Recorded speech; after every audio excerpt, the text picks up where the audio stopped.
دنیا کے نظام کو کنٹرول کرنے اور اس کو چلانے کے لیے دنیا میں بیک وقت دو قسم کی طاقتیں ضرور موجود ہوتی ہیں۔ ایک وہ قسم ہے جو دنیا کے نظام کو ایک مثبت ڈائریکشن میں لے کر جانا چاہتے ہیں، ایک پازیٹیو وے میں لے کر جانا چاہ رہی ہوتی ہے۔ جو دوسری طاقت ہے اس کو ہم طاغوت بھی کہتے ہیں۔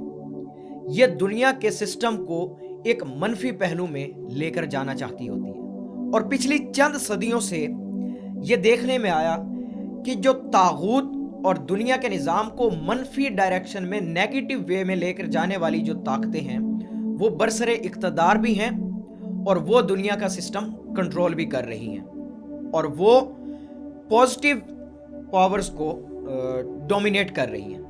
یہی وجہ ہے کہ جب بھی جو دوسری طاقت جو پازیٹیو وے میں دنیا کے نظام کو لے کر جانا چاہتی ہیں، وہ جب بھی انہوں نے سر اٹھایا، انہوں نے گٹھ جوڑ کیا، تو ان کو کسی نہ کسی صورت میں دبا دیا گیا۔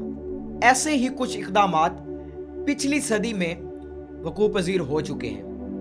وہ کون سے واقعات تھے اور وہ کون سی ایسی طاقتیں تھیں یا وہ کون سی ایسی شخصیات تھیں جو دنیا کے نظام کو مثبت انداز میں یا اپنے انداز میں چینج کرنا چاہتے تھے، اس کو موڈیفائی کرنا چاہتے تھے، مگر ان کو رستے سے ہٹا دیا گیا۔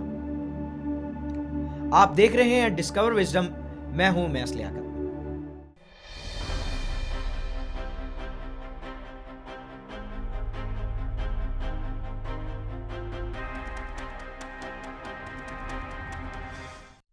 بائیس فروری سن 1974 کو لاہور میں اسلامی تعاون تنظیم یعنی OIC organisation of Islamic cooperation یعنی تنظیم اسلامی تعاون کا سربراہی اجلاس منعقد ہوا۔ یہ وہ وقت تھا جب پاکستان میں ذوالفقار علی بھٹو کی حکومت عروج پر تھی۔ لاہور ان کا گڑھ تھا اور وہ گزشتہ انتخابات میں تمام نشستیں جیت چکے تھے۔ بھٹو نے خود کو نہ صرف پاکستان اور مسلم دنیا بلکہ تیسری دنیا کے لیڈر کے طور پر دیکھا۔ سٹینلے والپرٹ اپنی کتاب زلفی بھٹو آف پاکستان میں لکھتے ہیں کہ ان کا ارادہ 1977 کے الیکشنز کے بعد پاکستان میں تیسری عالمی کانفرنس منعقد کرنے کا تھا۔ اس طرح وہ پاکستان کو ناوابستہ تحریک میں ہندوستان کے کلیدی کردار کے مقابلے میں لانا چاہتا تھا۔ شہر میں جشن کا سما تھا کیونکہ عالمی سیاست کے بڑے بڑے نام یہاں جمع ہو رہے تھے۔ ان لیڈروں کو اندازہ نہیں تھا کہ ان کا مستقبل کتنا برا ہونے والا ہے۔ اگلے چند سالوں میں دنیا بھر کے اخبارات اور ٹی وی سکرینیں ان کے بہیمانہ قتل کی خبروں سے بھری پڑی تھی، کیونکہ عالمی استعمار کا خاتمہ ہو رہا تھا۔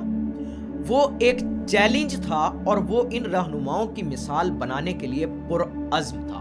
سعودی عرب کے شاہ فیصل دنیا کی ایک بہت اہم شخصیت تھے، کیونکہ وہ OIC یعنی آرگنائزیشن آف اسلامک کوآپریشن کے بانی تھے، اور انہوں نے سن 1973 کی عرب اسرائیل جنگ کے دوران تیل کی پیداوار روکنے میں مدد کی تھی۔ انہوں نے سعودی عرب میں بہت تیزی سے سماجی جدت لانے میں بھی مدد کی۔ 1975 میں کویت کے ایک وفد سے ملنے کے بمشکل ایک سال بعد شاہ فیصل کا انتقال ہو گیا۔ دنیا میں ایک نیا فارورڈ بلاک بنانے والے لوگوں میں یہ پہلی شخصیت تھے۔ دوسری شخصیت بنگلہ دیش کے مشہور سیاسی رہنما اور بنگلہ دیش کے بانی شیخ مجیب الرحمان ہیں۔ بنگلہ دیش کے بانی شیخ مجیب الرحمان کو شاہ فیصل کے قتل کے صرف 5 ماہ بعد فوج نے قتل کر دیا تھا۔ فوج نے شیخ مجیب الرحمان کو قتل کرنے کے بعد اقتدار پر قبضہ کر لیا۔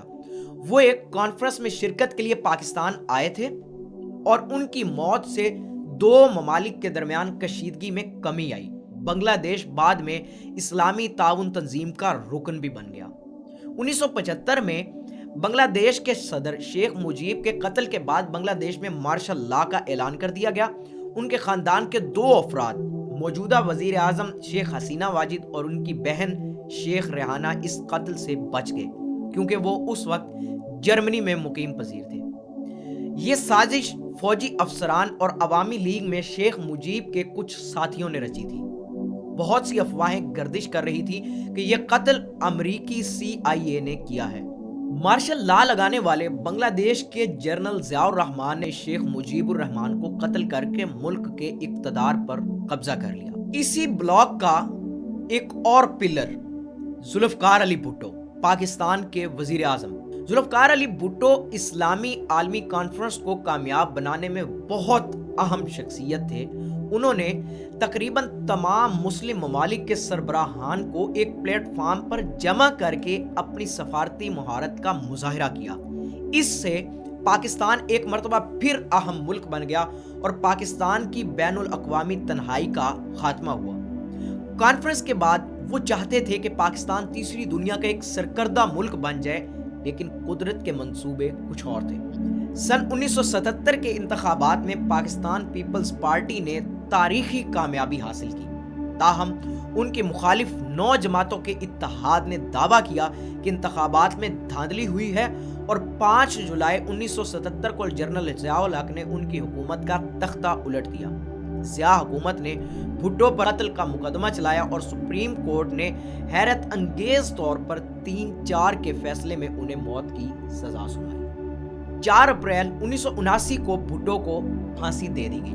سزائے موت سنانے والے 4 ججوں میں سے ایک جسٹس نسیم حسن شاہ نے برسوں بعد اعتراف کیا کہ سزائے موت کو تبدیل کیا جا سکتا تھا۔ اسی بلاک کا ایک چوتھا پلر انور سادات۔ انور سادات مصر کے صدر تھے اور یہ بھی اسلامی سربراہی کانفرنس جو ذوالفقار علی بھٹو نے پاکستان میں منعقد کروائی تھی، یہ بھی اس میں شریک تھے اور یہ بھی ایک چوتھا پلر تھے اس نئے بلاک کا۔ خالد اسلام بولی نے انور سادات کو اس وقت قتل کر دیا جب وہ آرمی پریڈ دیکھ رہے تھے۔ اسلام بولی خود مصری فوج میں تھے۔ انور سادات کے قتل کا فتویٰ ایک نابینا مولوی عمر عبد الرحمان نے دیا تھا، جو اپنی زندگی کا زیادہ تر حصہ امریکہ میں گزار کر 18 فروری 2017 کو شمالی کیرولینا میں فوت ہوئے۔ اسلامی کانفرنس اور اس نئے بلاک کا ایک اور اہم حصہ Yasser Arafat. Yasser Arafat Palestine Liberation Organisation کے سربراہ تھے۔ سن 1974 میں لاہور میں ہوئی کانفرنس میں یہ بھی شریک تھے۔ اسرائیل کے خلاف فلسطینیوں کی مزاحمت میں اہم ترین کردار کے حامل یاسر عرفات کو 2004 میں مبینہ طور پر اسرائیلی انٹیلیجنس ایجنسی کی جانب سے زہر دے دیا گیا۔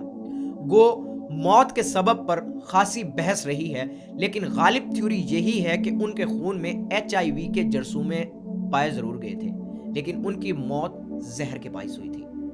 دوسری اسلامی سربراہی کانفرنس اور نئے بلاک کا ایک اور اہم حصہ معمر قذافی۔ یہ کانفرنس میں مارے جانے والے آخری مسلم رہنما ہیں۔ کرنل معمر قذافی کو 20 اکتوبر 2011 کو اس وقت قتل کر دیا گیا تھا جب باغیوں نے انہیں ایک نکاسی کے پائپ میں چھپا ہوا پایا تھا۔ لیبیا کی خانہ جنگی شروع ہونے کے بعد طرابلس پر قبضہ کر لیا گیا اور قذافی سرت میں پناہ گزین ہو گئے۔ اس دن قذافی وادی جراف جانے کی کوشش کر رہے تھے، لیکن نیٹو نے ان کے قافلے پر بمباری کی۔ خود کو بچانے کے لیے قذافی ایک پائپ میں چلے گئے اور بمباری سے زخمی ہو گئے۔ باغیوں کے ہاتھوں تقریباً مردہ پائے جانے کے بعد قذافی کو ہجوم نے قتل کر دیا اور ان کی لاش کو سرت کی گلیوں میں گھسیٹا گیا۔ ان کے قتل کے بعد سے لیبیا کافی مشکلات کا شکار ہے۔ ملک کے بیشتر حصے پر فوج کا کنٹرول ہے، لیکن وہاں مذہبی انتہا پسند